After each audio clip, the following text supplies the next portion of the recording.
ನಮ್ಮ ಇವತ್ತಿನ ಸಂದರ್ಶನದ ವ್ಯಕ್ತಿ ಓರ್ವ ವೈದ್ಯರು. ವೈದ್ಯರಿಂದ ರಾಜಕೀಯಕ್ಕೆ ಹೇಗಾಯಿತು? ನಮ್ಮ ಪೊಲಿಟಿಕಲ್ ಬ್ಯಾಕ್ಗ್ರೌಂಡು ಆಗಿದೆ, ಯಾಕಂದ್ರೆ ನಮ್ಮ ಫಾದರು ಕೂಡ ಫ್ರೀಡಮ್ ಫೈಟರ್ ಆಗಿದ್ದರು. ಮೆಡಿಕಲ್ ಎಜುಕೇಷನ್ ಆರೋಗ್ಯ ಎಷ್ಟು ಸುಸ್ಥಿರವಾಗಿದೆ?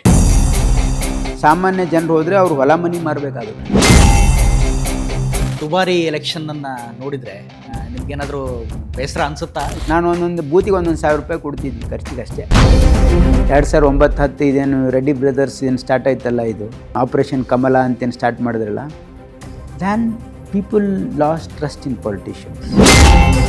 ನಾನು ಒಂದು ದಿವಸ ಮುಖ್ಯಮಂತ್ರಿ ಆಗ್ತೀನಿ ಅಂತ ಅನಿಸುತ್ತೆ. ಸಾಮಾನ್ಯ ಬ್ಯಾಕ್ಗ್ರೌಂಡ್ ಇರೋರು ಮಾಡೋದು ಕಷ್ಟ ಅಂತ.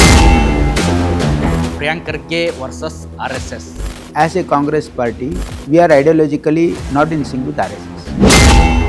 ಅಲ್ಲ, ಟೀಕೆ ಮಾಡೋದು ಓಕೆ, ಕಲ್ಲೋಡಿಸಿದ್ರೆ ಸೇಡಂ ಕ್ಷೇತ್ರದ ಜನ ನಿಮ್ಮನ್ನು ಯಾಕೆ ಇಷ್ಟಪಡಬೇಕು? ಟನಲ್ ರಸ್ತೆ ಬದಲು ಏನು ಮಾಡಬೇಕು ಅಂತ ಹೇಳ್ಬೇಕು. ಹೊಟ್ಟೆ ಒಳಗಡೆನೆ ಮಗು ಸಾಯಿತು, ಡಾಕ್ಟರ್ ನಿರ್ಲಕ್ಷ್ಯ. ನೀವು ಜನರಿಗೆ ಹೇಳ್ಬೇಡಿ, ನನಗೆ ಹೇಳಿ, because I will set it right.